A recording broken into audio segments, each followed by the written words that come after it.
गौ माता के प्रति इतना विशेष भाव रखा और आप गौ माता के साथ समर्पित हैं।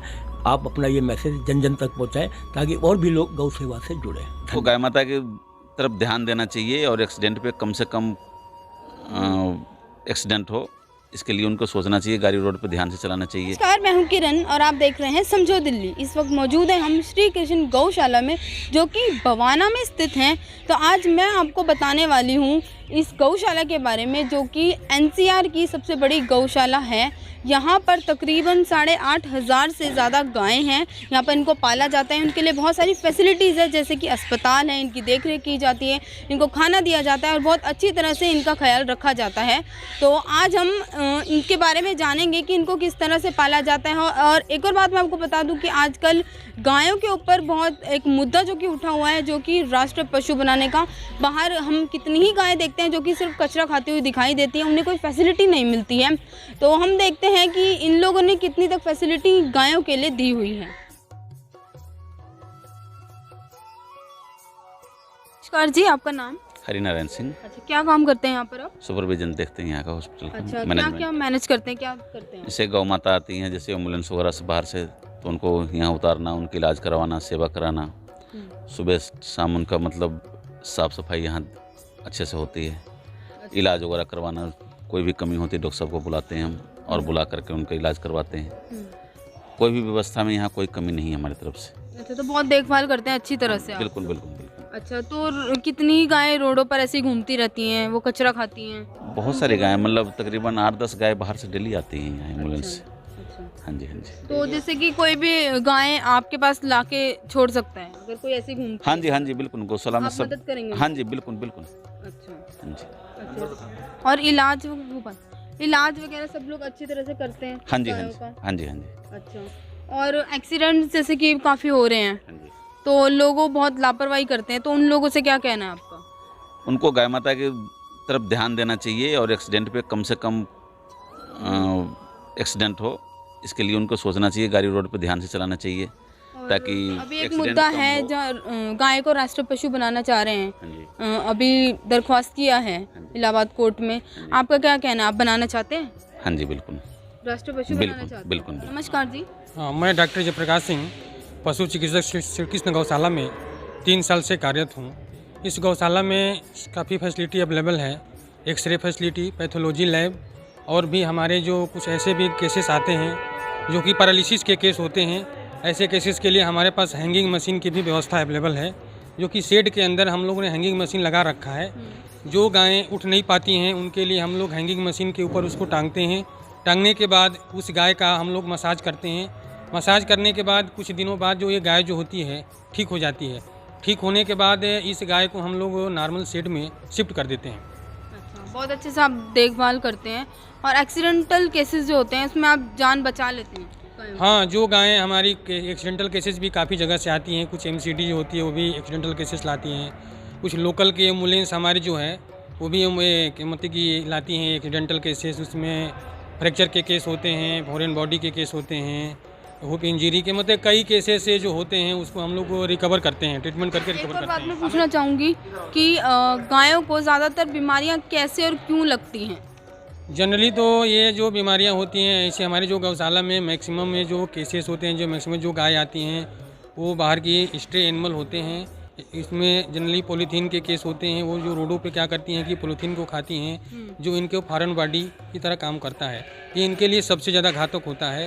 होता क्या है कि ये पॉलीथीन जो है रूमेन के अंदर चला जाता है और धीरे धीरे एक ऐसे समय आता है कि रूमेन जो है वो बिल्कुल फुलफिल हो जाता है और उनको खाने पीने में दिक्कत होती है, काफ़ी समस्याओं का सामना होता है और धीरे धीरे वो गाय जो होती है कमज़ोर हो जाती है। कमज़ोर होने के बाद उनका डेथ हो जाता है।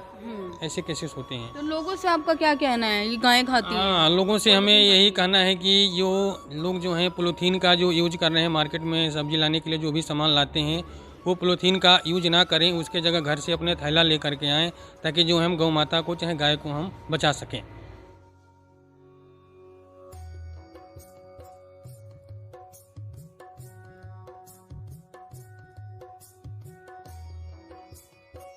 नमस्कार जी, मैं आपसे ये प्रोसीजर जानना चाहूँगी। नेचुरली ये जो आप घास जो उगाते हैं, किस तरह करते हैं आप? सर, इसको पहले पानी में धोए, 4 घंटे से बोरे में रखा गया।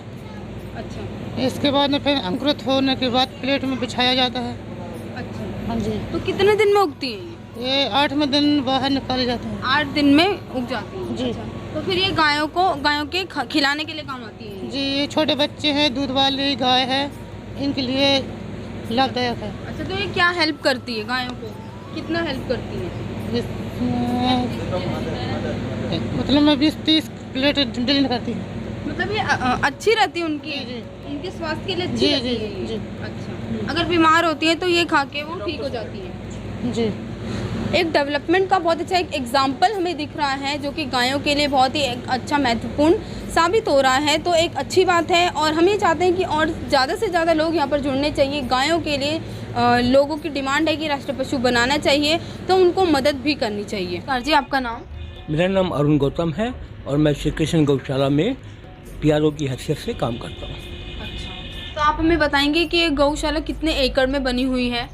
ये गौशाला 37.11 एकड़ में बनी हुई है और 1995 में इस गौशाला का यहाँ पर स्थानांतरण हुआ था। बनारस से कुछ लोग आए थे और श्री अशोक सिंघल जी के आह्वान पर श्री छगन लाल जी, श्री सूर्यकांत जलान जी और श्री कानू भाई जी, ये सब लोग आए थे और इन्होंने इस गौशाला की यहाँ पर नींव रखी थी।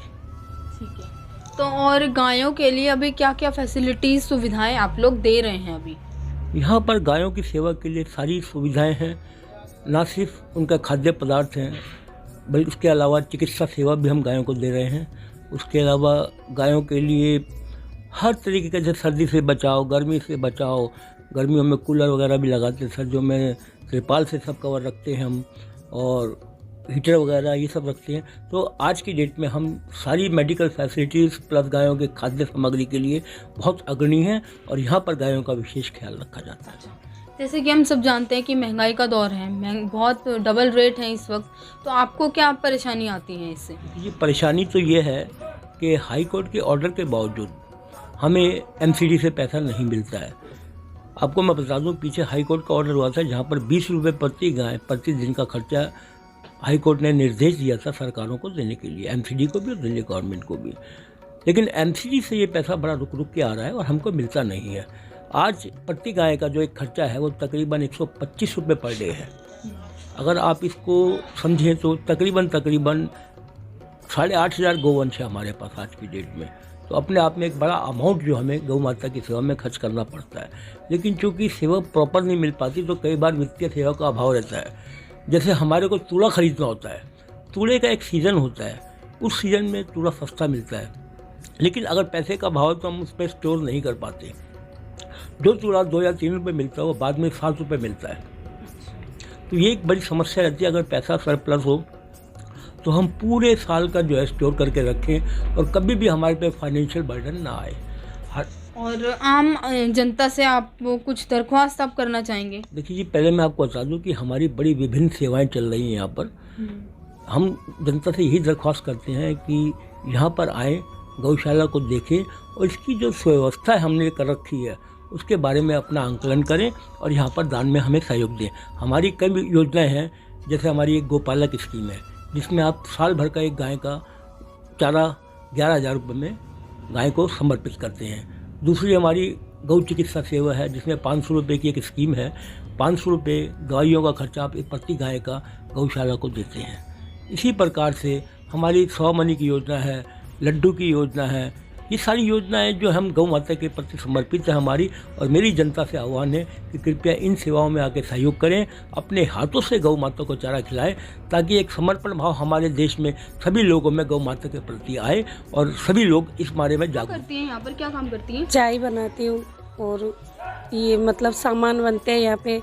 फिनाइल बनती है, गौमूत्र बनता है, फिनाइल में नींबू और नीम का पानी और एक फिनाइल तेल आता है वो, और गौमूत्र फिल्टर होता है यहाँ पे। अच्छा, फिल्टर होता है यहाँ पर। भाप वाला बनता है, जैसे वो मशीन रखी है उससे जलता रहता है और भाप उसमें आती रहती है, वो पैक करके वहाँ पे। मछली के दाना बनता है, आटे से आटा लगाते हैं फिर उसकी गोली बना के मछली के दाना बनता है। अच्छा, देसी तरीके से, केमिकल्स हाँ नहीं देसी, होते? केमिकल्स कुछ नहीं होता अच्छा, जो यहाँ पे। फिनाइल जो बनता है किस तरह बनता है? फिनाइल जैसे अपने छाछ बनाने की मशीन होती है, उसमें नींबू का रस डालते हैं। 1 किलो 40 लीटर में 1 किलो 2 लीटर नींबू पानी होता है और 1 किलो फिनाइल तेल होता है। 1 लीटर गौमूत्र और नीम का पानी होता है। केमिकल्स के बिना एक अच्छी तरह से बनाया जाता है। हाँ, अच्छे से बनाया जाता है। और गौमूत्र के क्या फायदे हैं लोगों के लिए? गौमूत्र में अपने एसिडिटी नहीं बनती, कैंसर नहीं होता, ये सब चीज़ बीमारी कुछ भी नहीं होती। पेट में जो बीमारी होती है वो सब खत्म हो जाती है। तो यहाँ से लेकर जाते हैं सब गौमूत्र? लेके जाते हैं यहाँ से। और गायों से लगाव है आपको? हाँ, गाय से लगा हुआ है। राष्ट्र पशु बनाना चाहती हैं आप? हाँ आप भी चाहती हैं? हाँ। मैं आपके चैनल के माध्यम से आम जनता से अपील करता हूं कि हमारी गौ सेवा में आए और भाग लें, हमारे विभिन्न प्रोग्रामों में हिस्सा लें। और हमारा एक ये नंबर है 88 60 60 21 51, 88 60 60 21 53 और 88 60 60 21 63। यहाँ पर फ़ोन करके पेटीएम द्वारा ऑनलाइन हमारे बैंक अकाउंट की डिटेल लेकर आप सेवा से जुड़ सकते हैं। अंत में मैं आपकी कैमरा टीम और आपको बहुत धन्यवाद करता हूँ कि आप आए, आपने गौ माता के प्रति इतना विशेष भाव रखा और आप गौ माता के साथ समर्पित हैं। आप अपना ये मैसेज जन जन तक पहुँचाएं ताकि और भी लोग गौ सेवा से जुड़ें। धन्यवाद।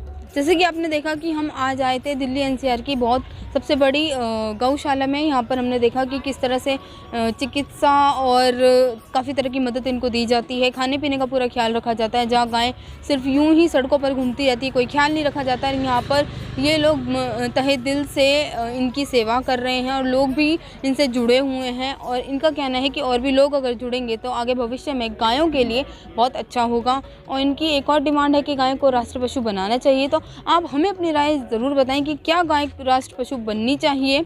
और आप इस बारे में जो भी आपकी राय है, आपकी सोच है, आप हमें ज़रूर बता सकते हैं। और अगर आप इनकी मदद भी करना चाहते हैं तो इनकी मदद के लिए सारी डिटेल्स हमने दी हुई है।